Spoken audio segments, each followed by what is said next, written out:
Well, welcome to public speaking. Hope you guys had a great break to speech slash public speaking 1101. And I want to go through some of the things you're going to need to make yourself successful within this course. As you know, we've switched over to Ultra, and so things are in a little bit different places. I want you to log into your class. Actually, if you're reading this, you're probably already logged into your class, but this video will be within your class segments. So I'm going to go through some of those things right now. So I'm sharing my screen, and if you look, we have, when you're signed into the course, kind of pops you in. Welcome to the course and overview. That's what we need to do the first day. And we're going to look at the course material. So again, welcome to public speaking. When you click into these, you'll see some pops. Again, I am a seasoned communication professional who lectures at North Georgia Technical College and a couple other schools. I usually teach my classes online. My research and my teaching and my experience have all been within the communication field.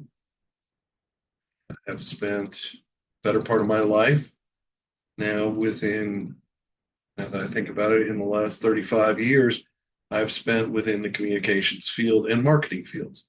So I've worked in television, radio,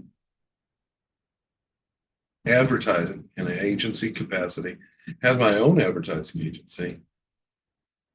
I also worked in corporate communication for two different companies. So that's what I can bring to the table. I love to teach. Teaching is a passion of mine. Um, I feel like it's a way for me to give back and share my experience with you guys. I have my own business. I also consult. I have a crisis communication business that I'm partners with as well. So we travel the country helping companies and or agencies, could be a governmental agency with a severe crisis situation, and how they can effectively communicate with the public in this very awkward time. So as you can see, if you scroll down, look at my accomplishments. I actually went to a community college, much like a technical school in the Midwest. There I received a AA in journalism and political science. I also received an AS, Associate of Science, in information technology and computer science. Now that was back in the 90s. I managed to go the better part of my career without finishing my bachelor's degree. But at 40, I was downsized. My life had changed. And in that moment, I decided to go back to school. So I'm telling you that what you're doing by going to a technical school, it saves money. It can set you up on a career, and you can figure out if that's the right career path and then add on top of that, build on top of that with education. Here you can see that I went back to school at 40, so that will give you an idea of what my age is. Uh, Finished a bachelor's in strategic communication and corporate relations while working in corporate communications at a St. Louis agency. Also worked at that time as a consultant with the Pool Holes Foundation. So love giving back and working with nonprofits, kind of one of my passions. And then finished my master's degree, started my master's degree while I was working on my bachelor's degree. So that kind of gives you the idea of where I'm at in my life, what communication level I have, where my degree sets are. If you notice, you'll see here interpersonal communication is one of my favorites. Of course, I love teaching crisis communication. I also love teaching digital marketing and the history of advertising. I've also taught a course on propaganda, how we're all manipulated by advertising. I teach journalism courses. I've even taught historical and cultural studies in context, meaning in a moment, how we view them today versus how they were viewed in that moment. I've also included some publications, some simple things that I have written. Hopefully, you can enjoy those if you want to. Again, this is not necessary. My office hours and my email are right there. We're going to jump into the next part. We're going to kind of jump out of this. We're going to look at first day requirements, and we're going to talk about those things. I need you to understand that this course is a computer driven course, meaning you're going to need a computer or a very solid tablet. Chromebook struggle. I'm not telling you can't take the course with a Chromebook. The Chromebook struggle. We're working to try to make them more inclusive. Talk to the IT department at our school. They can help you with this. So here you're going to find more important information on the first day requirements. You need to review the syllabus. I need you to, again, of course, look at our course schedule. We're going to look at that in a moment. There's not a whole lot here. I mean, classroom essentials, again, dive in. Remember that this is a computer driven course. Got to be able to work a computer to be successful with this. Okay? Read through the material.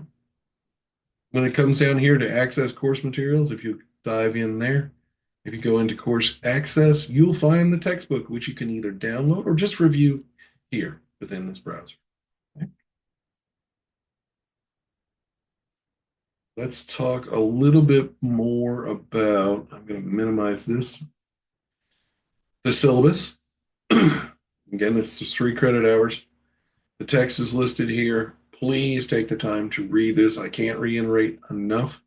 If you look at that first week of the course, I'm not asking you to do a whole lot. Oops, sorry, didn't mean to cut my head off. I'm not asking you to do a whole lot here.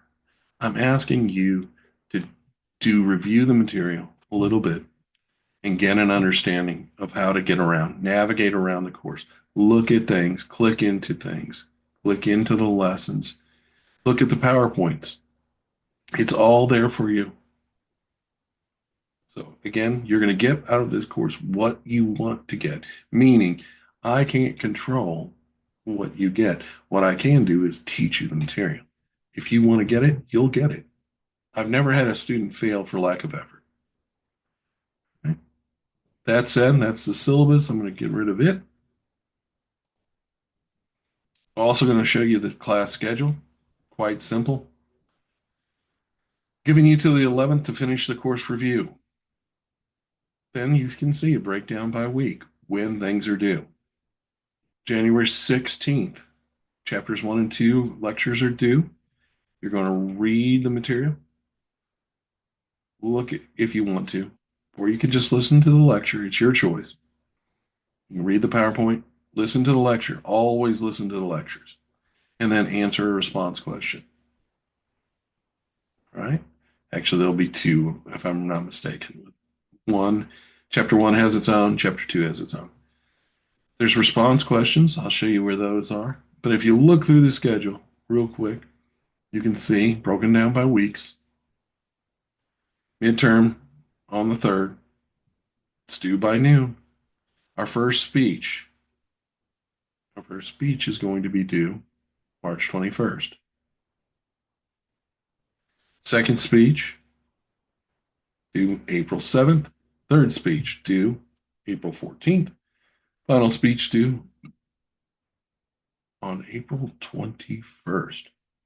And of course, our final exam will be due by noon on the 29th.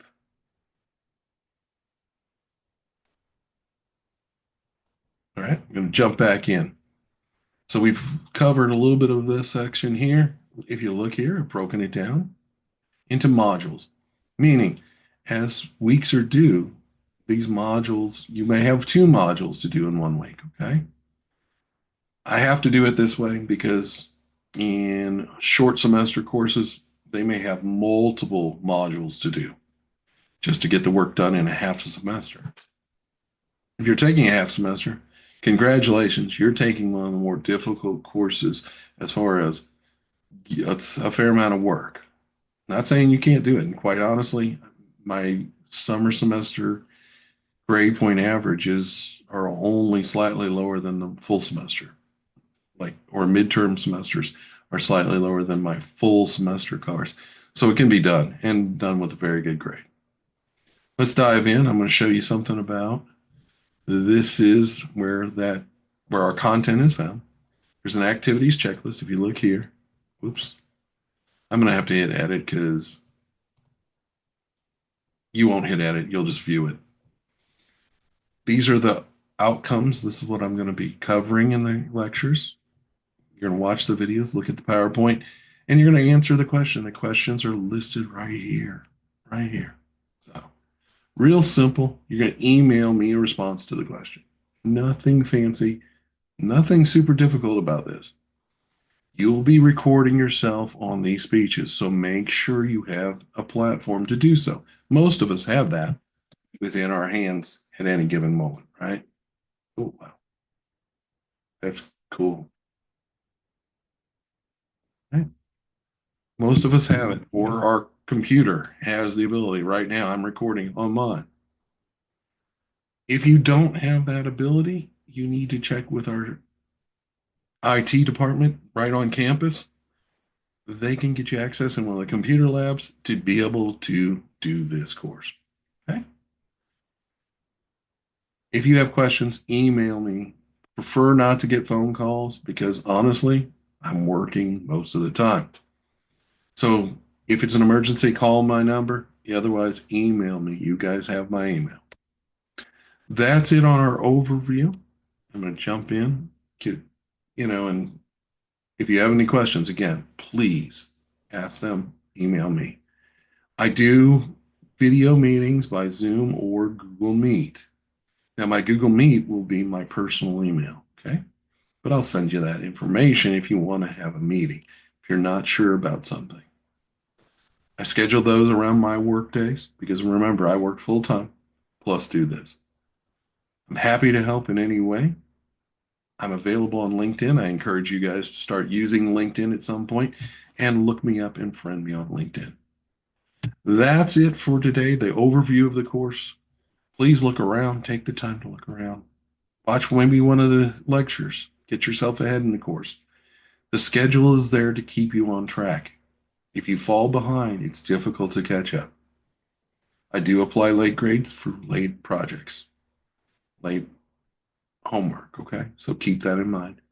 Again, you'll get what you want to out of this course. And even if you are afraid of public speaking, this format is set up for you to succeed because you're not going to have a large audience. You're only going to have me. Thanks so much for taking the time, and I hope to see you again soon.